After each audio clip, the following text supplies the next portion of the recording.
The unregistered customary union between Vice President Constantino Chiwenga and Marry Mubaiwa ceased to exist more than 2 years ago when she was given a US $100 divorce token, and so they are no longer married, the High Court has ruled. However, ancillary matters, which include the financial affairs of maintenance and property division and the custody of children, have to still be settled in civil suits, which can only be heard when Mubaiwa is able to pursue these.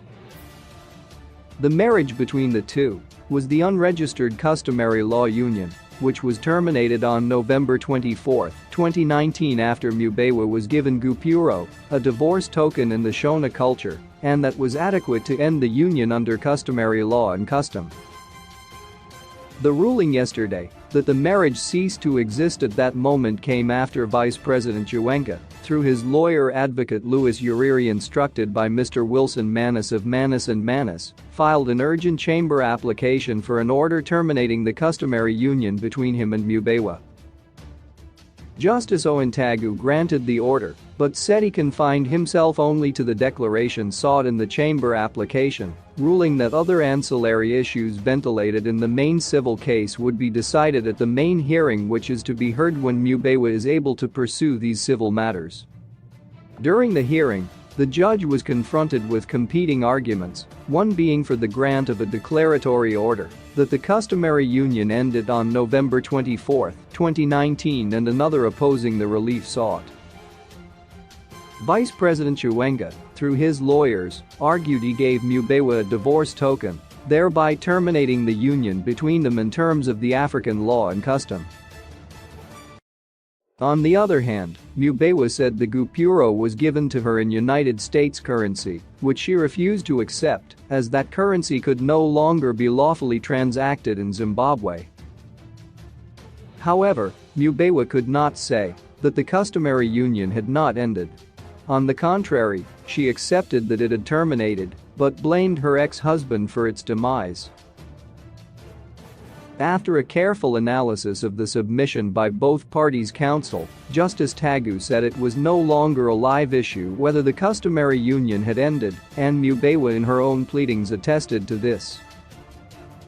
Both parties agreed that the union had ended or came to a demise. Justice Tagu said that Mubaiwa's concern was one of prejudice that she perceived would accrue to her if the termination of the union was dealt with separately from the ancillary issues.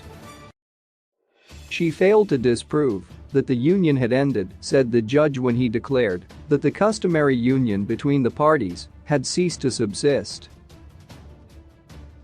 The ancillary issues relating to custody, maintenance and the property rights of the parties had been stood down for determination at the civil hearings, which would be set down by Mubaiwa's aunt when she is able to pursue the matter.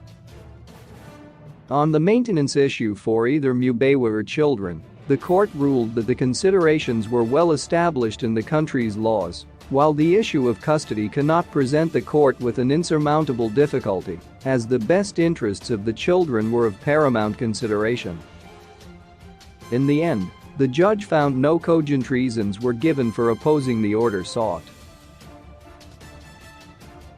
In fact, the judge noted that Vice President Chiwenga would suffer prejudice if the determination of the status of the customary union was held back simply to suit Mubaiwa's convenience.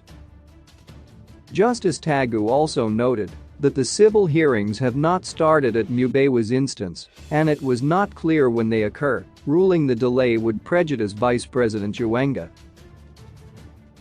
To this end, the judge saw nothing that could prevent him from granting the order sought. Mubaiwa, who was being represented by Ms. Beatrice Mtetwa, had opposed the application, insisting that her customary marriage was terminated and denied she was given the divorce token. Mr. Manus welcomed the court's ruling, saying no marriage existed between the parties as from November 2019, and that this allowed Ms. Mubaiwa to pursue the ancillary matters in her own time without using her health as an excuse.